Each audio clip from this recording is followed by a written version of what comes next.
Hello everyone, Mr. Happy here, and in this video, I want to share with you all my thoughts on the new abilities being added to Warrior in Final Fantasy XIV's first expansion, Heavensward. You can already tell I'm a little bit more excited to talk about this than the last few videos. This information comes out of the Live Letter 21, which also took place at a media tour in France, so a lot of this information, I'd say more of it even, comes from the rest of the information we got out of Famitsu, Dengeki, and Game Watch through that media tour than just directly the Live Letter 21. But I am really excited to talk about the new Warrior abilities, so let's get into it. Now, I don't think this is any secret to the community, but a lot of people view Warrior as the off-tank DPS of the two tanks. Now, don't get me wrong, I know you Paladins out there thinking Paladins can do good damage too, and they can. I've seen some very impressive Paladin numbers, especially when they're given the chance to just sit in Sword Oath and spam, Rage of Halone with Circle of Scorn, even Fracture. I see some of them go as far as using Fracture in the rotation and pulling some really good numbers. But the Warriors is built into a more interesting rotation, and a lot of people just view Warrior as the damage dealing off tank. Well, you're going to be able to live in that fantasy a little bit more, because while you are still maintaining your role and job as a tank, you're not going to gain the ability to queue as a DPS.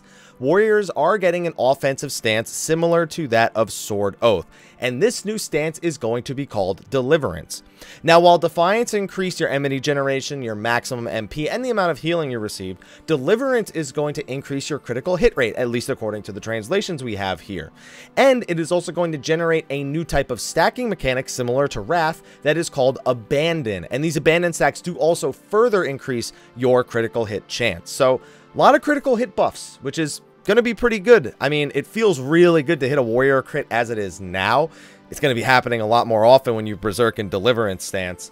Now, these Abandon stacks, they generate the exact same way Wrath does from the exact same abilities, but the one thing you need to keep in mind is that you can switch between Defiance and Deliverance. When you do this, your Abandon and or Wrath stacks will be traded to the other type. So if you're in Defiance and you have 5 Wrath stacks and you switch over to Deliverance, when you go into Deliverance, those 5 Wrath stacks will become 5 Abandon stacks, and you'll immediately have access to that. That also means it is now possible, while being a DPS off tank, to save up 5 stacks for a Wrath mechanic and then switch over to Defiance and hit your Inner Beast or your Steel Cyclones or whatever it is you need to use it for.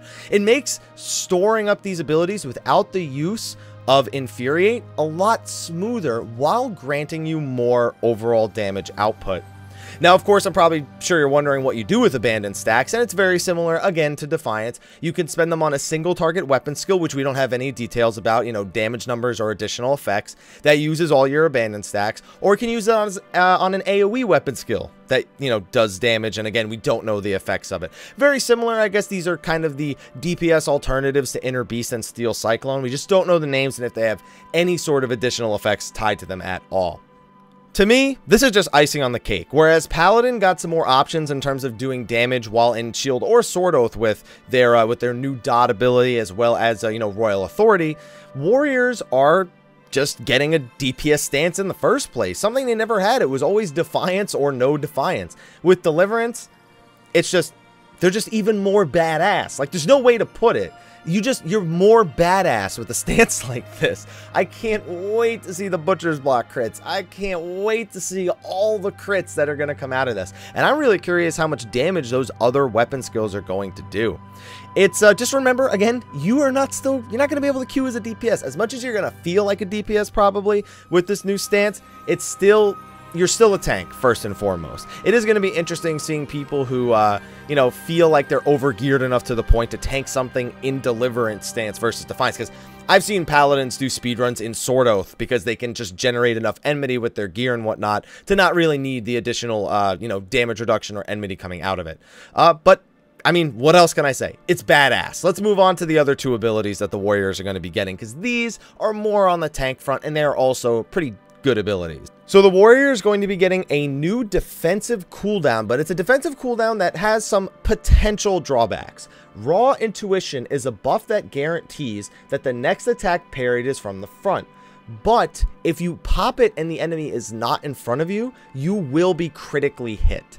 So pretty much, it's just it's basically the equivalent of Sheltron for the Paladin, where they have a guaranteed block ability. Now warriors are going to have a guaranteed parry ability. Now I'm really happy with this most recent translation, because according to a lot of the other sources, they never designate whether it's a single attack that you're going to be parrying or if it's an everlasting effect. I mean, reading about Raw Intuition right from the official digest, it says, this is an ability that will guarantee a parry when receiving an attack from the front.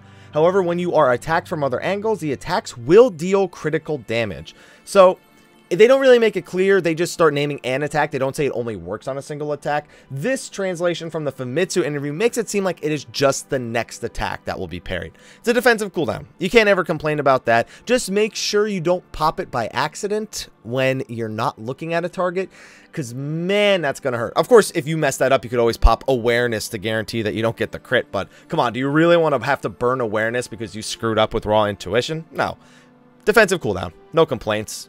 Now, this next ability, I don't really know what to think about it, because again, it's probably still in its early developmental phases, and it is an ability called Equilibrium, which, so Paladin, we did confirm, by the way, in my last video, that they are going to be getting a self-healing ability.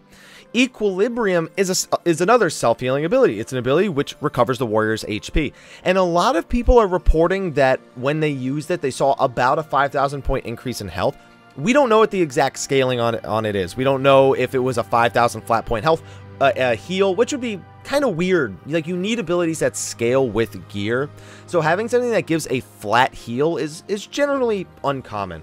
I'm assuming that that was a percentage of their health. We don't know the cooldown, we don't know the exact percentage, but it's another self-heal. Like, I mean, Thrill of Battle you have now, which also increases your maximum health. I'm assuming Equilibrium is something you can use a little bit more often. Doesn't seem to consume Wrath, or Abandoned stacks, so it's just a self-heal. Just warriors, can I, when the expansion comes out, can I get a warrior soloing, like, everything? Can I just get a video for a warrior soloing everything that doesn't have, like, a lockdown mechanic? Like, I can't wait to see the Ifrit solos, the Garuda solo. I don't think you could solo Titan because of the jails. You would at least need probably, like, a DPS, or no, 2 warriors. Just have 2 warriors do it. Oh, but Titan Extreme, bring 3 warriors. I don't know, just bring warriors. Just Xeno, get on it, man. I know you're gonna get on these when the expansion comes out. I want to see 2-3 warriors doing that every fight in the game. That's what I want to see.